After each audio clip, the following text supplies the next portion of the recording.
ये कहानी इस प्रकार से है। एक बार एक माता, उनकी एक छोटी सी बच्ची थी और परिवार में सिर्फ उनकी एक बेटी थी और उनकी एक सरकारी नौकरी थी।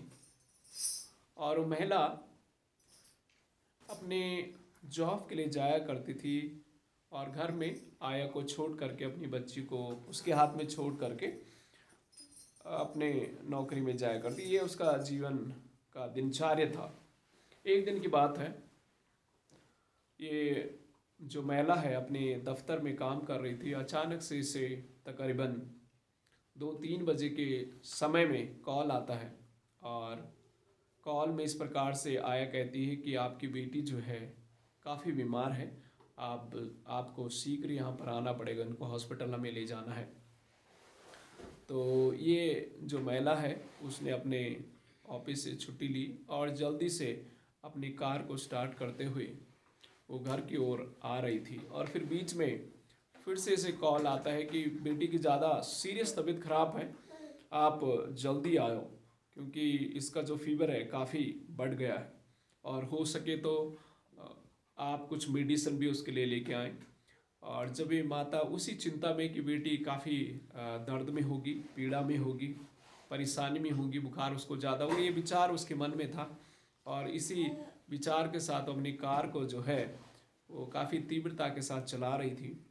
और फिर उसे एक जो दवाई की दुकान दिखती है, अपनी कार को रोकती है और जल्दी से जा कर के वहाँ से पैरासीटामोल या कुछ और मेडिसिन ले कर के जल्दी से, जैसे वो कार के अंदर आना चाहती थी, उसने देखा कि कार जो है वो लॉक है। क्योंकि वो जल्दीबाजी के कारण उसने जो है चाबी अंदर ही छोड़ दी और डोर भी लॉक हो गया। अब और भी परेशानी हो गई और इसका जो सेल फोन है वो भी अंदर ही रह गया। और ये काफ़ी चिंतित और परेशान हो करके ये कोशिश उसने की, उसको दरवाजे खोलने की कोशिश की, लेकिन नहीं खोल पाई। ये काफ़ी चिंतित हो गई, काफ़ी परेशान हो गई, उसे कुछ नहीं सूझा। फिर उसके मन में आया क्यों ना मैं प्रार्थना करूं। और ये जो बहन है वो प्रार्थना करने लग गई। और जैसे ही वो प्रार्थना करना उसने शुरू किया, रोते रोते आंसू बह रहे थे, प्रार्थना कर रही थी, हे परमेश्वर आप मेरी मदद करें, आप मेरी बेटी के हालात को जानते हैं, किस हालात से वो गुजर रही होगी। और ऐसे ही जब प्रार्थना रो रो के कर रही थी, उसी समय एक व्यक्ति, लंबी दाढ़ी वाला व्यक्ति, और वो वहाँ पर पहुँचता है। और जब इस औरत को रोते हुए उस कार के सामने सर झुकाते हुए रोते हुए देखा, उसने कहा बहन आपको क्या हो गया, क्यों आप रो रही। तो उसने अपनी पूरी कहानी उसे बताई, ऐसी मेरी बेटी बीमार है और उसको फीवर है और मैं गलती से दुकान में गई थी दवाई लेने के लिए, चाबी अंदर ही रह गई, अब मैं उसको न खोल पा रही हूँ, न क्या करूँ, मुझे समझ नहीं आ रहा। ये व्यक्ति उसके पास आया, कहा कि मैं जस्ट आपकी मदद कर देता हूँ। और इस व्यक्ति ने तकरीबन 2 मिनट के अंदर इसकी जो डोर है वो खोल दिया।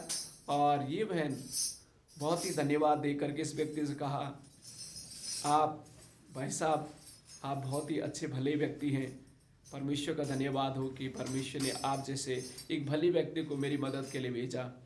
और इस व्यक्ति ने मुस्कुराते हुए कहा, बहन मैं एक भला व्यक्ति नहीं हूँ, एक्चुअली मैं 1 साल से कार चोरी के कारण कैद में था और मुझे जस्ट अभी छोड़ा है, कैद से मुझे रिलीज किया है।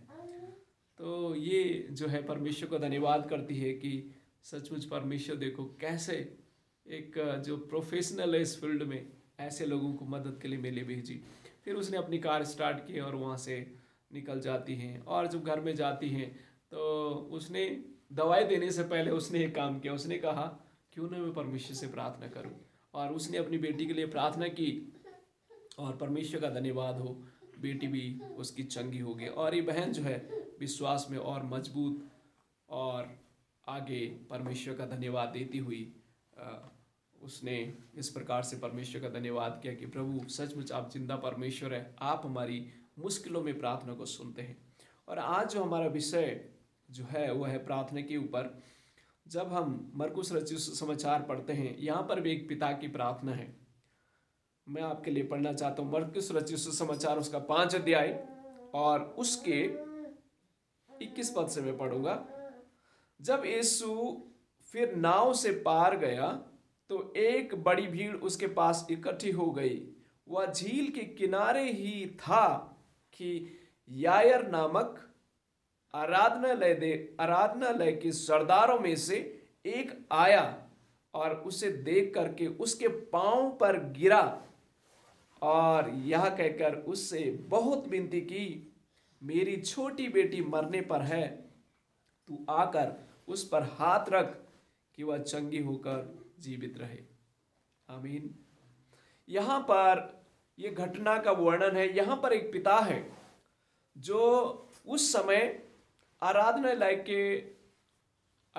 का एक सरदार था। दूसरे शब्दों में कहा जाए तो उन दिनों में आराधनालय में लोगों को पदवी दी जाती थी, जिम्मेवारी दी जाती थी, ताकि आराधनालय सिनेगोग जो है उनकी देखभाल किया जाए, उसकी मैनेजमेंट की जिम्मेवारी उन्हें दी जाती। तो ये जो व्यक्ति है, ये अपने पदवी में काफी अच्छा ओहदा इन्हें दिया गया था। और ये जो व्यक्ति है, जब इसकी बेटी, ये लिखा है कि वो बेटी क्या है, उसकी मरने पर है, और प्रभु यीशु मसीह के पास से आकर के उनसे विनती करता है। तो यहाँ पर जो पहली बात मैं आपको बताना चाहता हूँ और जो हमारा विषय है वो ये है, परमेश्वर जो है नम्र हृदय की प्रार्थना को क्या करता है, सुनता है। नम्र हृदय और विश्वास की प्रार्थना को परमेश्वर क्या करता है, सुनता है। तो यहाँ पर यायर नाम का जो आराधनालय का सरदार था, ये बड़ा ओहदे में था, इसकी पदवी भी बड़ी थी। ये चाहता तो अपनी बेटी के इलाज के लिए उस समय की व्यवस्था के अनुसार बहुत कुछ कर सकता था। दवाई भी शायद उन्होंने किया होगा, उसका ख्याल भी किया होगा, हॉस्पिटलों में दिखाया होगा, उस समय की जो औषधि है सब उसने किया होगा, लेकिन ये बेटी फिर भी ठीक नहीं हुई। लेकिन उसने प्रभु यीशु मसीह के बारे में निश्चित सुना था। और ये व्यक्ति जो है कहाँ आता है, 22 पद कहता है, ये व्यक्ति उसे देखकर, यानी यीशु को देखकर उसके पांव पर गिरा।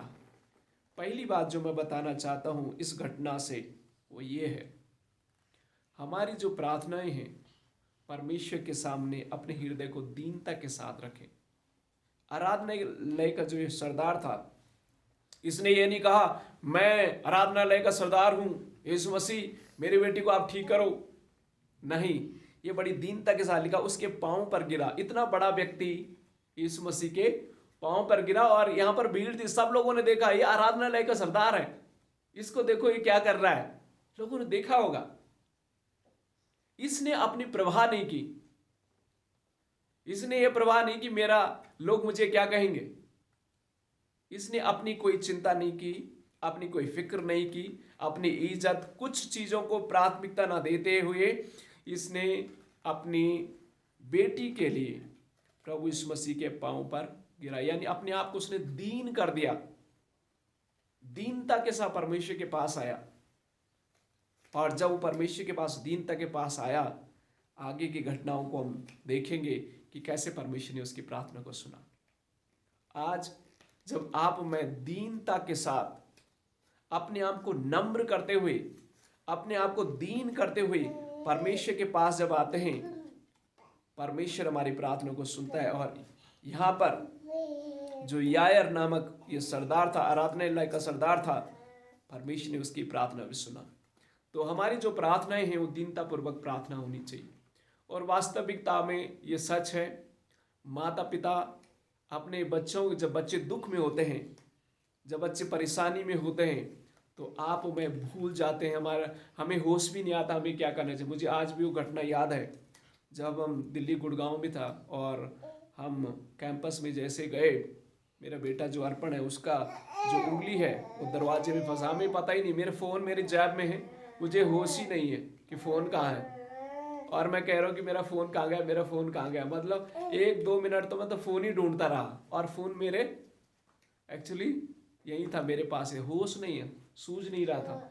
जल्दी से उसको हमने उंगली उसकी जो है उसमें बांधते हुए एक धागे में बांधते हुए उसे जल्दी हॉस्पिटल में लेके गए। मतलब इंसान को सूझबूझ खो बैठता है, बच्चों का जो मैटर आ जाता है। और यहाँ पर हम समझ सकते हैं कि यायर नामक जो सरदार है उसने अपनी भी सूझबूझ खो करके अपनी बेटी की मदद के लिए गिड़गिड़ाते हुए प्रभु यीशु मसीह के चरणों में चले गए। प्रभु तू ही मेरी मदद कर सकता है। शायद मैं समझता हूं कि किसी ने इसकी मदद नहीं, उसने इलाज किया होगा, उसने हॉस्पिटलों में दिखाया होगा, उस समय की जो व्यवस्था होगी उसने वो सब किया होगा, लेकिन इसकी हालत इतनी गंभीर थी कि ये बेटी ठीक नहीं हुई। किसी ने उसे कहा होगा, और डेफिनेटली इसने जब आराधनालय का सरदार था तो इसने यीशु मसीह को आराधनालय में देखा था, भीड़ की भीड़ को यीशु मसीह के पीछे देखा था, बीमारों को चंगा होता हुआ देखा था, और ये व्यक्ति गिड़गिड़ाते हुए रोते हुए प्रभु यीशु मसीह के पास दीनता के साथ आता है। तो पहली बात जो मैं बताना चाहता हूं, हमारी जो प्रार्थनाएं होनी चाहिए वो दीनता पूर्वक होनी चाहिए, दीनता की प्रार्थना होनी चाहिए। क्योंकि बाइबल में भजन संहिता में लिखा हुआ है कि परमेश्वर टूटे हुए और नम्र हृदय को ग्रहण करता है। यानी जब हम अपने आप को दीन करते हैं, जब हम अपने आप को नम्र करते हैं, परमेश्वर हमारी प्रार्थना को क्या करता है, सुनता है। तो जब भी आप में परमेश्वर के सामने अपनी विनतियों को रखें, अपने निवेदनों को रखें, या दूसरों की प्रार्थना और दूसरों के लिए निवेदन रखें, बड़ी दीनता के साथ परमेश्वर के पास जाएं। और जब हम दीनता के साथ परमेश्वर की उपस्थिति में जाते हैं तो परमेश्वर हमारी प्रार्थना को भी सुनता है। जैसे यायर नामक आराधनालय के सरदार की प्रार्थना परमेश्वर सुनता है। तो पहली बात, दीनता के साथ परमेश्वर के पास आए। दूसरी बात, जब हम 23 वचन पढ़ते हैं, 5:23, मरकुस रचित सुसमाचार उसका 5 अध्याय उसका 23 वचन पढ़ते हैं। इसमें लिखा, और यह कहकर उससे बहुत विनती की, यह कहकर उससे बहुत विनती की, मेरी छोटी बेटी मरने पर है, तू आकर उस पर हाथ रख। जो दूसरी बात मैं कहना चाहता हूं ये है,